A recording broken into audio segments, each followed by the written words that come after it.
মধ্যপ্রাচ্যে সংঘর্ষ ক্রমশ তীব্র হচ্ছে। 200টি ফাইটার জেট নিয়ে ইরানের ওপর হামলা চালালো ইসরায়েল।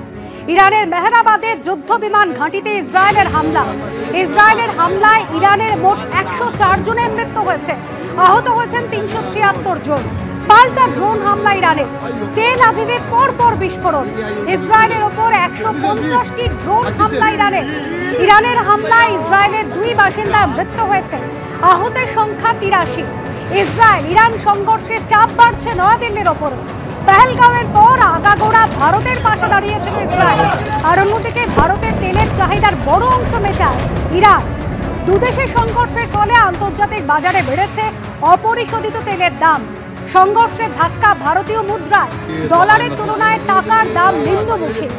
গতকাল মধ্যপ্রাচ্যে এই সংঘর্ষের ধাক্কায় টালপাটাল ছিল ভারতীয় শেয়ার বাজার।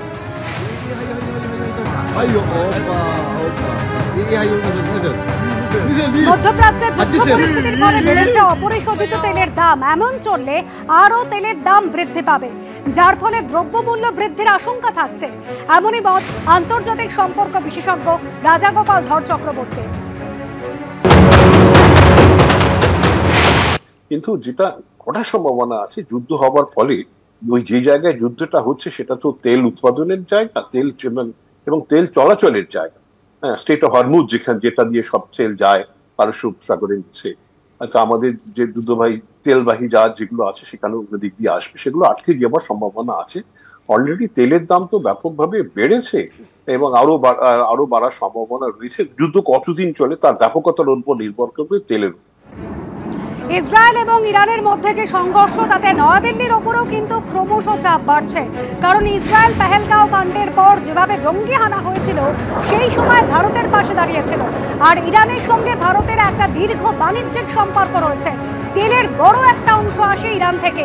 আর দুদেশের মধ্যেই সংঘর্ষের ফলে আন্তর্জাতিক বাজারেও ক্রমশ অপরিশোধিত তেলের দাম বাড়ছে, যার ফলে ভারতের ওপরও চাপ বাড়ছে।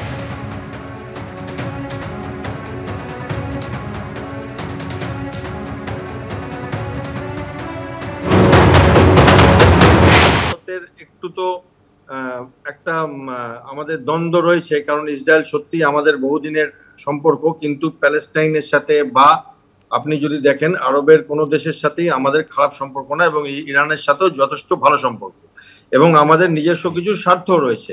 আমরা ইরানের থেকে তেল নিই, আমাদের একখানা ওখানে পোর্ট গড়বার কথা আছে, এবং আমাদের কিছু অল্টারনেট সি রুট তৈরি করছি আমরা, এবং এগুলো সবকটাতেই আমরা ইরানের সাথে মিলেমিশে কাজ করবার দিকে এগিয়েছি। এবার আসুন, ইসরায়েলের সাথে আমাদের টেকনোলজি ট্রান্সফার, আমাদের ড্রোনস বলুন, আমাদের অন্যান্য সিস্টেম যেগুলো আছে তাদের, এবং মিলিটারি এবং নন মিলিটারি দুটো জায়গাতেই আমরা ইসরায়েলের সাথে অনেকভাবে অনেক দিন ধরে জড়িয়ে আছি। এবার ভারতকে আমার মনে হয় 2 নৌকায় পা দিয়েই চলতে হবে। সেটাই ভারতের নিউ নর্মাল হওয়া উচিত। যেমন আপনি যদি দেখেন রাশিয়া আর ইউক্রেন ওয়ারে আমাদের প্রধানমন্ত্রী 2 দেশের শীর্ষস্থানীয় যে ব্যক্তিরা আছেন, পুতিন এবং জেলেনস্কি, তাদের দুজনের সাথেই কথা বলেছে।